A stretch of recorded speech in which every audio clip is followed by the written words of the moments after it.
Assalamualaikum warahmatullahi wabarakatuh.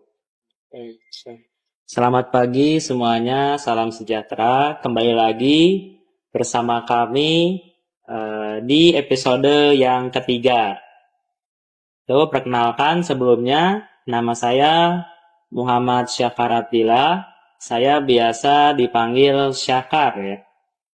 Adapun pada episode kali ini kita akan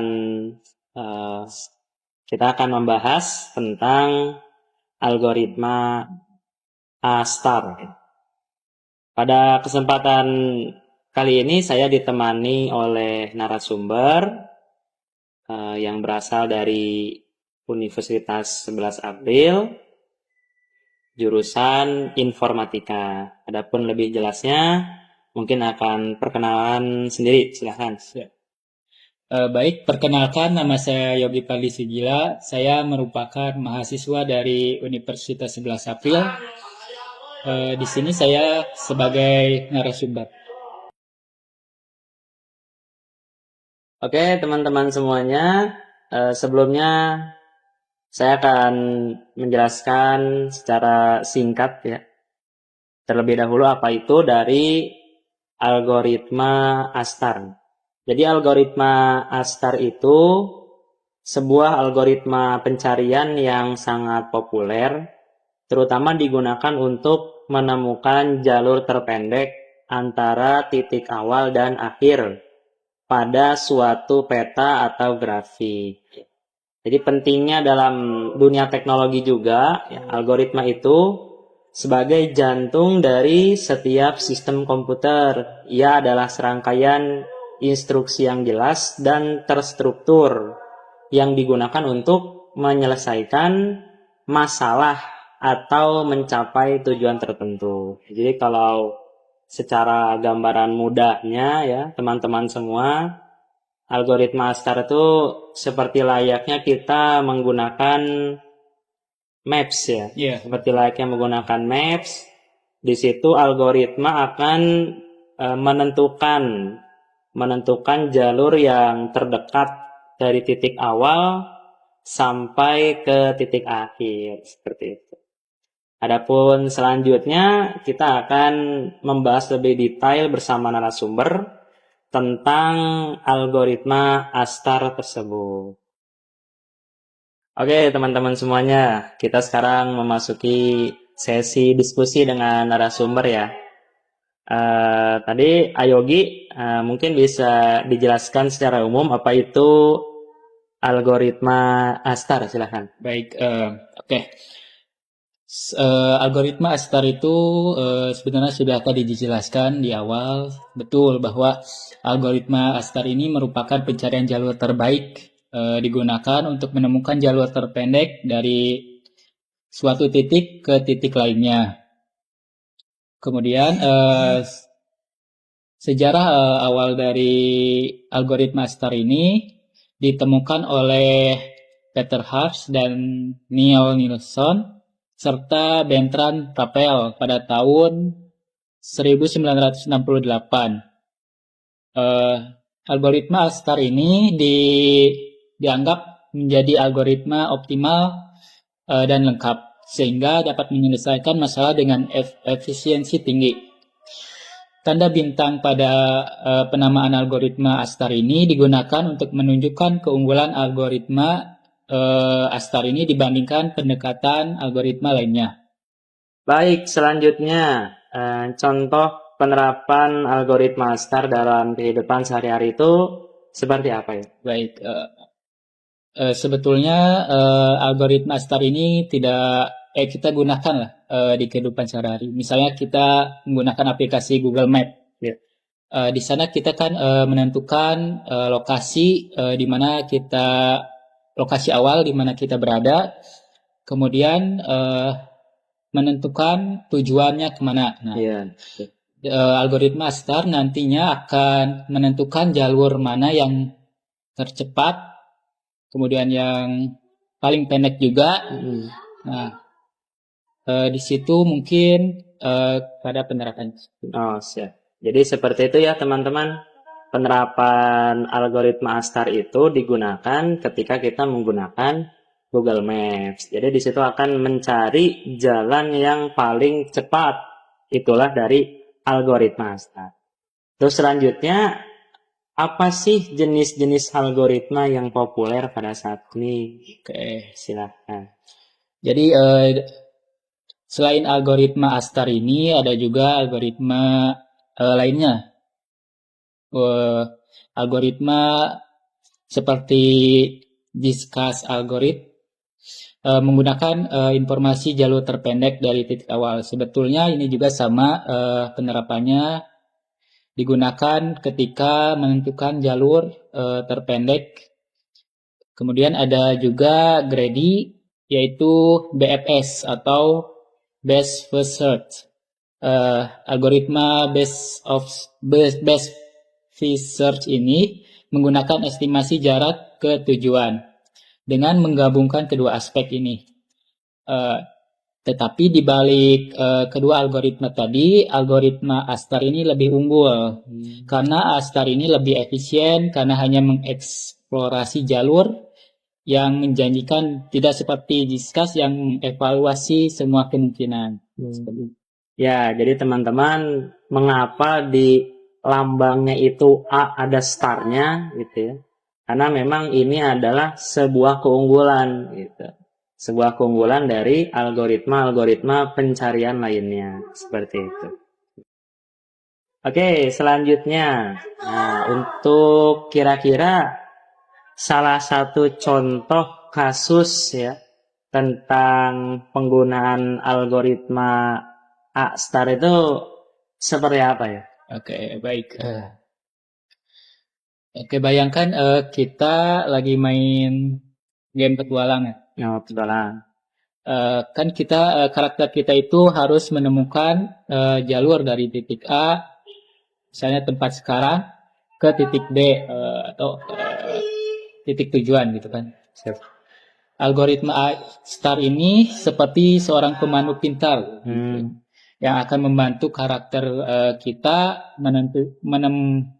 menemukan jalur tercepat dan termudah untuk mencapai tujuan tersebut.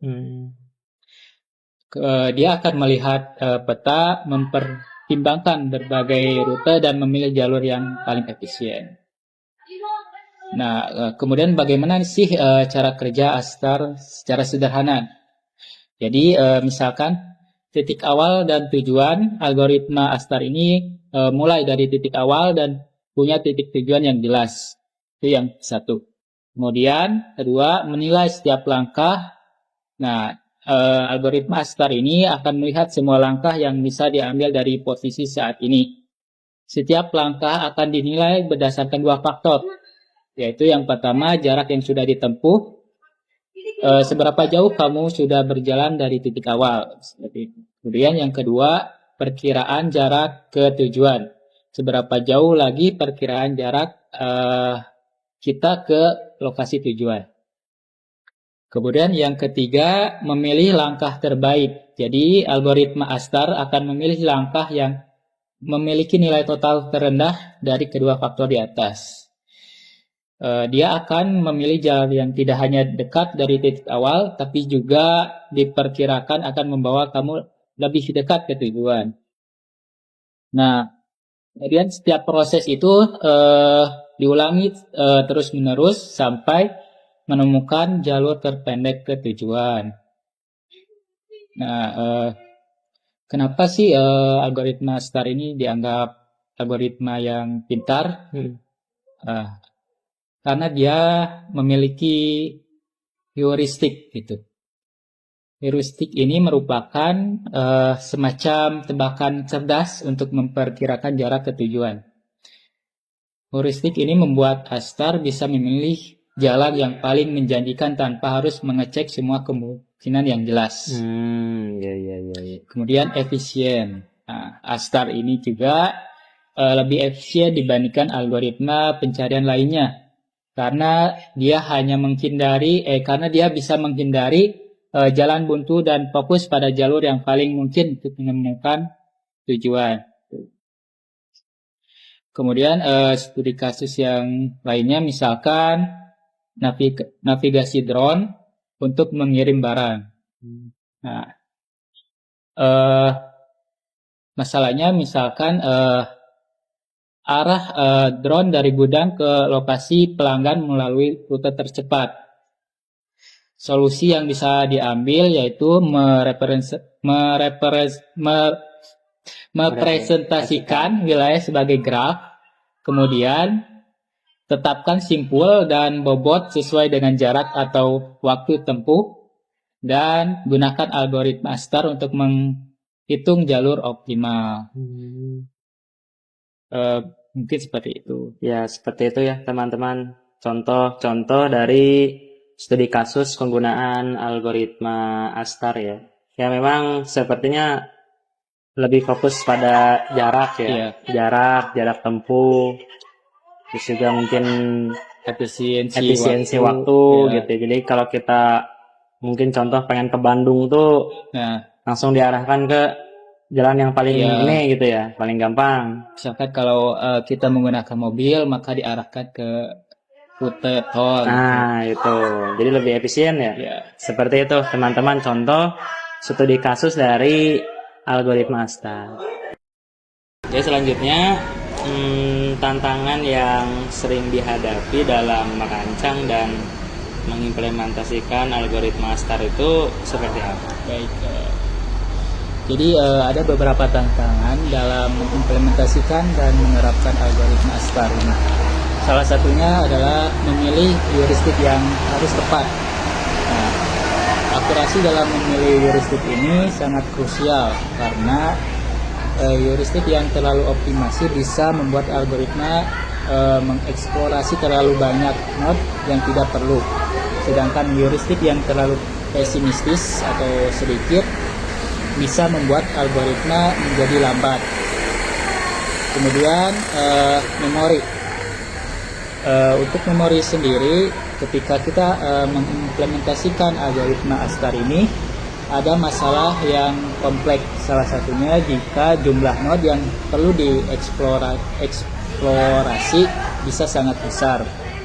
Ini bisa menyebabkan masalah memori, terutama jika tidak hati-hati dalam mengelola struktur data.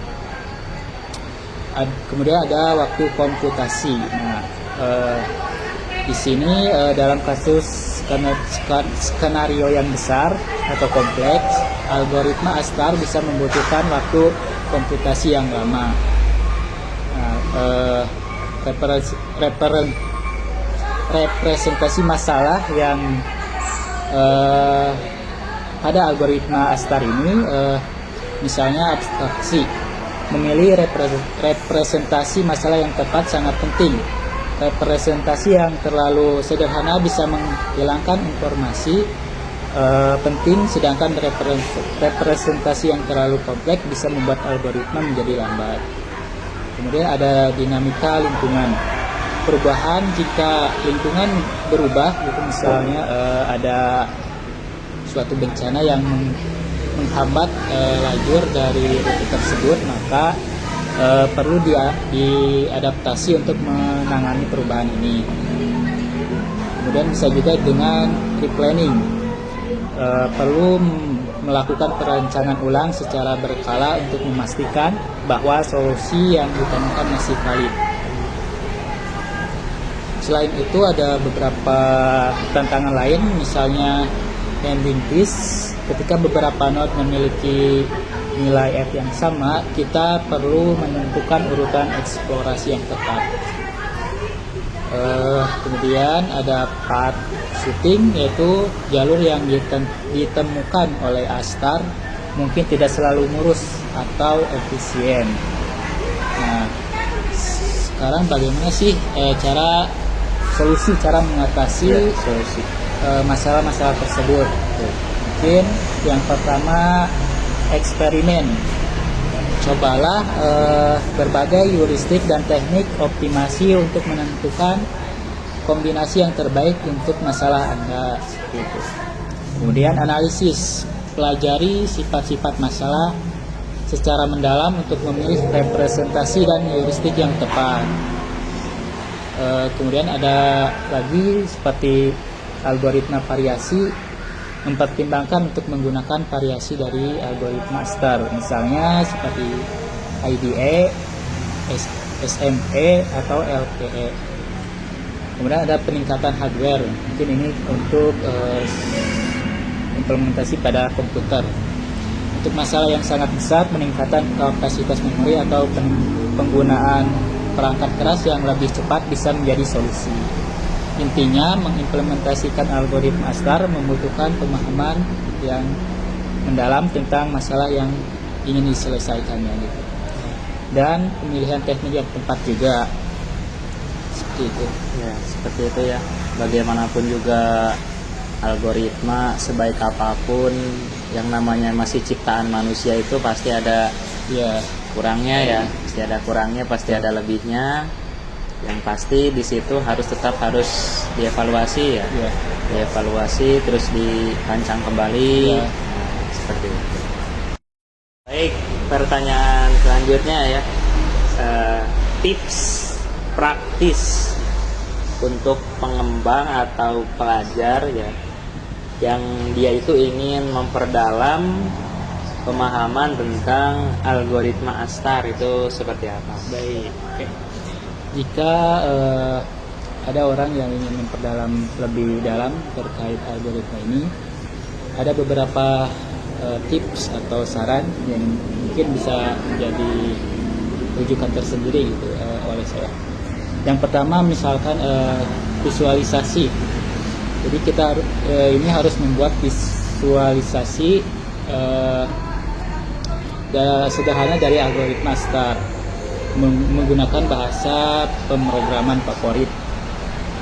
Kemudian latihan soal platform online seperti di situs-situs kayak LeetCode atau HackerRank bisa menyediakan banyak soal yang melibatkan penerapan algoritma STAR.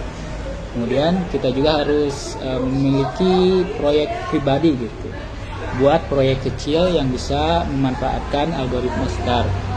Misalnya buat game sederhana menggunakan STAR untuk mencari jalan atau program dalam memecahkan puzzle tersebut. Kemudian pelajari variasi algoritma STAR. Seperti tadi ada IDE, SME, dan LPA. Pelajari variasi-variasi dari algoritma STAR ini dan pahami kelebihan serta kekurangannya masing-masing.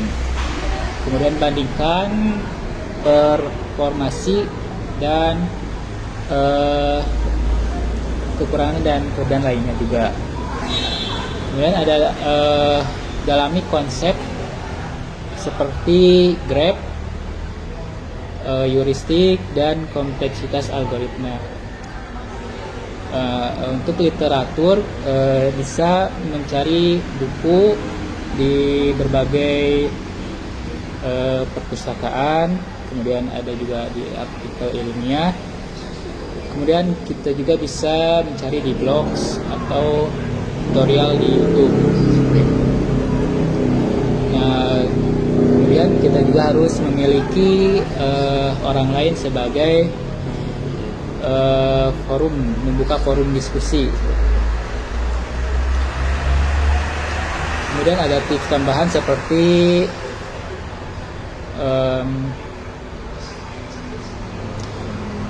pelajari dasar-dasarnya,